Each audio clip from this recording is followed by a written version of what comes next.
interesting problem to solve. Freshly sharpened saw, a little tenon saw here. Freehand sharpening. Picked up a tooth set. Set the teeth. Did a bunch of cuts. Saw is not tracking vertically. It's always pulling to the left. I jointed the teeth with a flat file. Took some of the set out. Tapped them softly with a hammer. Still not enough. So I increased the tooth set on the right hand side just a little bit.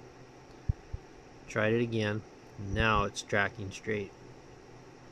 So for whatever reason, whether my freehand sharpening is not good enough or consistent enough, or there's some amount of bend or distortion in that saw plate, the only way I could fix it was to put a little more set on the right hand side, and now it tracks beautifully,